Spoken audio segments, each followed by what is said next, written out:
So what's happening everyone? Our today's topic is the hybrid powertrain and the hypercar Holy Trinity. Back in the year 2011, the Bugatti Veyron was still the quickest street legal car with a 0 to 100 km per hour time of 2.6 seconds. Well, it had to be, thanks to its quad turbo W16 engine. And then unfortunately, the Euro 5 norms kicked in and it demanded vehicles to be lighter on the planet. So yes, the crown for the ultimate car was clear, none other than the Bugatti Veyron 16.4. Because thanks to the new norms, no other vehicle in the future is ever going to surpass the Bugatti Veyron. But just a year later, there was a big surprise. The Nordschleife lap at the Nürburgring, probably the most important racetrack in the whole world, trembled under the sound of a German hybrid car. I repeat, it was a freaking hybrid, not a gas engine, not an electric motor. Its name was the Porsche 918 Spider.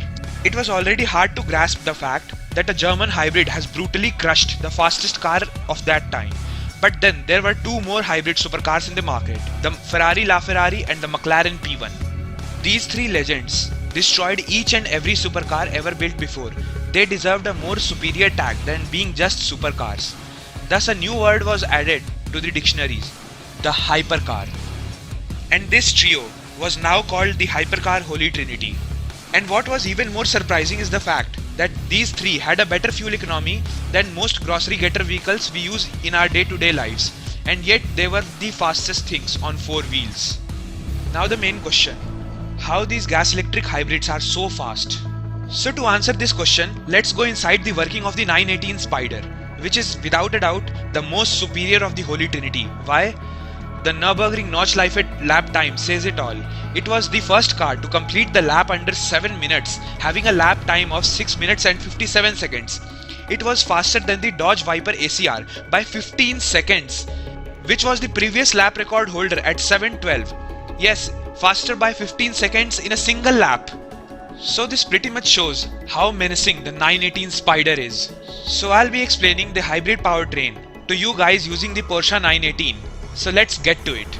So the basic things first, the Porsche 918 Spider is a gas electric hybrid monster giving out 887 horsepower and 1280 Newton meters of torque. But the most mind-boggling fact about this vehicle is that it had a fuel average of 32 km per liter, and not to mention it is a hypercar, not a daily driver Toyota Prius. But the main reason for the 918 getting all the spotlight among the Holy Trinity is its brutal acceleration. Porsche claims 0 to 100 km time to be around 2.6 seconds, but the experimental drag results destroys each and every freaking world record. Mark my words, on the drag strip the 918 is faster than any IC engine or any electric vehicle. It's been 7 years of its launch back in 2013 and no muscle, no Tesla, and in fact no exotic has ever beaten this monster on the drag strip. On the actual drag strip, it takes 2.2 seconds to reach from 0 to 100 km per hour and 9.8 seconds to cover the quarter mile, which makes it the quickest accelerating production vehicle ever made.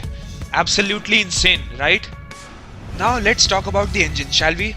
Because here's where the fun begins. The drivetrain of the 918 is much more than just an IC engine.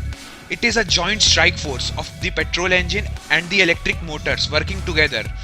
The most brutal combination of the electrical engineering and the mechanical engineering. It is basically a combustion engine mated to a set of two extremely capable electric motors. The petrol engine, which sounds ungodly through those top mounted exhaust pipes, which is powered by a naturally aspirated 612 horsepower 4.6 liter V8 engine.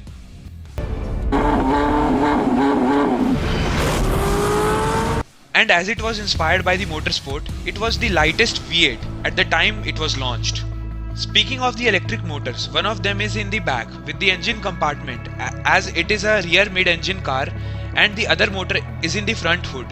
The battery is placed just behind the seats at the bottom, as you can see in this video animation. It charges by itself, and for the track usage, it could also be recharged externally. The engine and the rear electric motor powers the rear set of wheels, and the front electric motor powers the front set of wheels, and thus it is an all-wheel drive vehicle with a rear biasing. And this type of drivetrain is called the electrical all-wheel drive system. So now, talking about the total power output, the The 4.6 liter naturally aspirated V8 gives out 608 horsepower, while the two electric motors gives out 279 horsepower. The total power we get is 887 horsepower. Similarly, the torque output is distributed as the maximum torque by 4.6 liter naturally aspirated V8 is 540 Newton meters, while the maximum torque by two electric motors is given by 740 Newton meters. The total maximum torque output is 1280 Newton meters. Well, now you know the science behind its brutal acceleration. It is because of the instant torque provided by the electric motors. The Honda's new NSX uses the same technology but with a V6 engine. So not only its performance is mind-boggling due to the hybrid powertrain, but also the fuel economy. Its fuel average is around 30 km per liter. Yup, it's a hypercar. Crazy, right? Now speaking of the powertrain configurations, there are 4 different power modes. They basically controls how the electric motors are going to interact with the V8 engine. The E mode stands for electric only. The V8 is used only when required. The H mode stands for the hybrid mode. Here the V8 and the motors work alternatively to optimize daily drivability by boosting the fuel economy. The S mode stands for the sports hybrid mode. Here the V8 works the whole time and the motors provide a little support when needed. That little support is called the electric boost. In the R or the race mode, the electric boost is further enhanced.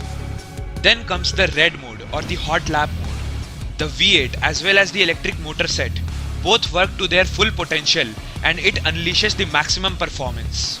So this is how a hybrid engine works. Every sports hybrid we see on the road is somewhat based on this same kind of powertrain with some minor tweaks in placements of engine components and all. Now let's talk about the exhaust. Unlike any vehicle, it possesses 2 top-mounted exhaust pipes just behind the driver and the passenger seat. It looks like a rocket. No surprise why the tagline of this monster was Rocket Science. This vehicle has the coolest looking exhaust pipe of any other exhaust available in the market. And it had a purpose. The top-mounted exhaust pipes and the air intake valves enable the vehicle to breathe more freely. And as I mentioned before, back in 2013, the Nordschleife trembled under the sound of the 918 Spider. I actually meant it. Thanks to a naturally aspirated 4.6 liter cross-plane V8 engine, it revs up to 9000 RPM. And the sound, my goodness, it's an absolute orgasm to the ears. Just take a listen. It sounds like a rocket launch.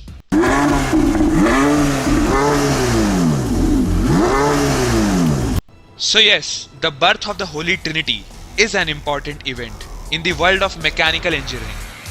While many companies like Tesla and BMW were building high-performance cars for a greener present, these brands built supercars for a greener tomorrow. And by this I actually mean it. Hybrid is the future, not electric.